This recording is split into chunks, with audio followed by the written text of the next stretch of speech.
हाय दोस्तों, स्वागत करते हो एक बार फिर आपका हमारी बोल फटाफट फैमिली में। तो भाई चाहत को मिला है स्पेशल पावर। अब मैं ऐसा क्यों कह रही हूँ, क्योंकि भाई सलमान खान के पॉडकास्ट में जो है वो हमें चाहत पांडे दिखाई देगी। तो चाहत पांडे के लिए तो डेफिनेटली ये बहुत बड़ा जो है वो स्पेशल पावर होने वाला है। और ऐसे में चाहत पांडे, जिसका अगर देखा जाए तो अभी तक घर के अंदर कोई रिश्ता नहीं है। लास्ट वीकेंड के वार पर ही जो है वो सलमान खान दिखाते हुए आए थे कि भाई चाहत पांडे का घर के अंदर अभी कोई रिश्ता जो है वो नहीं बना। और इस वीक ही जो है वो चाहत ने रजत दलाल के साथ अपना रिश्ता जो है वो एक बार दोबारा से जो है वो बनाना रीस्टार्ट जो है वो कहीं ना कहीं कर दिया था। और जिस चीज के चलते वो कहीं ना कहीं वीक भी नजर आ रही थी, ऐसा लग रहा था कि वो रजत दलाल से जैसे हेल्प मांग रही हो कि तू मेरे लिए स्टैंड ले, तू मेरे लिए जो है वो खड़ा हो। खुद चाहत पांडे के ये वर्ड थे कि मुझे बोला गया कि भाई मेरे रिश्ते नहीं है, इसलिए मैं जो है वो रिश्ता बनाऊंगी। और कहीं ना मेकर्स खुद जो है वो कंटेस्टेंट को कंफ्यूज करके रखते हैं। लास्ट वीक उसको बोला गया कि घर में कोई रिश्ता नहीं, और अब वो रिश्ते बना रही तो उसको बोला जा रहा है वो सोलो खेलो। लेकिन कहीं न कहीं मैं बोलूँगी कि चाहत पांडे के लिए ये बहुत ही अच्छी एडवाइस होगी, क्योंकि वो चाहत पांडे हमें भी पसंद थी,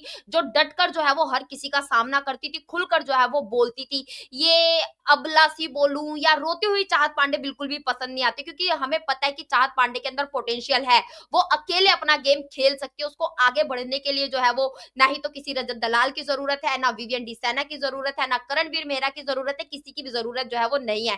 तो एक सोलो प्लेयर तो डेफिनिटली यहाँ पर जो है वो चाहत पांडे है। और इसी चीज़ के लिए जो है वो चाहत पांडे को मोटिवेट भी करते हुए जो है सलमान खान जो है वो नज़र आ रहे हैं कि भई वो पुरानी वाली जो है वो चाहत पांडे कहाँ गई? तुम्हें जो है वो अपनी गाड़ी दोबारा से जो है वो रीस्टार्ट करनी पड़ेगी। यहाँ पर सलमान खान बोल भी रहे हैं कि तुम जो है वो अब शो के अंदर सिर्फ जो है वो एक मैसेंजर जो है वो बनकर रह गई हो। और कहीं न कहीं हमने इस वीक देखा भी है, मैंने खुद ये बोला हुआ है अपनी वीडियो में कि चाहत पांडे के लिए मैं एक चीज़ के लिए एप्रिशिएट करती थी कि चाहत पांडे कभी ना किसी के बारे में कभी नेगेटिव नहीं बोलती थी, कभी कोई गेम खेलने की कोशिश नहीं करती थी कि इन लोगों के साथ बैठ गई तो उसकी बुराई कर दी, इसकी बुराई कर दी। लेकिन वो चाहत पांडे के अंदर वो चीज़ें हमें इस हफ्ते जो है वो देखने को मिली हैं। तो कहीं न कहीं सलमान खान जो है वो उनको आगाह करते हुए नज़र आ रहे हैं कि भाई जो पहले चाहत पांडे थी ना, वो चाहत पांडे जो है वो बेस्ट थी। और वो कहीं न कहीं जो है वो पसंद भी आ रही थी। और चाहत पांडे सलमान खान से ये प्रॉमिस भी करती हुई नज़र आती है कि भई अब आपको दोबारा से वही दबंग चाहत पांडे जो है वो देखने को मिलेगी। क्योंकि करणवीर मेहरा के साथ भी कल जो इंसिडेंट हुआ था, तो जिस तरीके से वो रजत दलाल के सामने रो रही थी, मुझे लगता है कि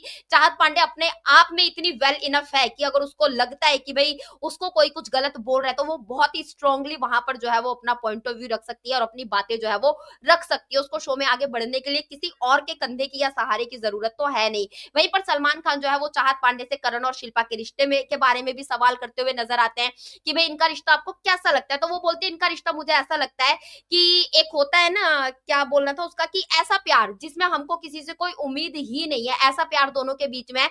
और जब इन दोनों को एक-दूसरे की ज़रूरत होती है, तो ये दोनों जो है वो एक-दूसरे के लिए खड़े नहीं होते हैं। वहीं पर जब बात आती है ईशा, अविनाश और विवेन के रिश्ते की, तो यहाँ पर जो बोलते हैं कि इनके रिश्ते के बारे में आपको क्या लगता है? तो चाहत पांडे बोलती है इनका रिश्ता मुझे ऐसा लगता है कि बस सिर्फ़ ये गेम के लिए एक रिश्ता है, सिर्फ़ ये ज़रूरत का रिश्ता है। और डेफ़िनेटली ये तो हम भी बोलते हैं कि एक इमोशनल कनेक्शन जो है वो इनके रिश्ते में कहीं से कहीं तक नहीं दिखाई देता है, क्योंकि अभी तक अविनाश की प्रायोरिटी ईशा थी, लेकिन जैसे ही वीकेंड के वार पर उनको आगाह किया गया, उनको हिंट दिया गया, तो अब जो है वो अविनाश की प्रायोरिटी जो है वो विवियन हो गई है। विवियन को कन्फेशन रूम में बुलाकर बोला ही गया था कि भई आप जो है वो अविनाश के साथ अपना गेम आगे बढ़ाएँ, और ईशा कहीं न कहीं जो है वो इन दोनों के कंधे पर बंदूक रखकर जो है वो आगे बढ़ना ही चाहती है।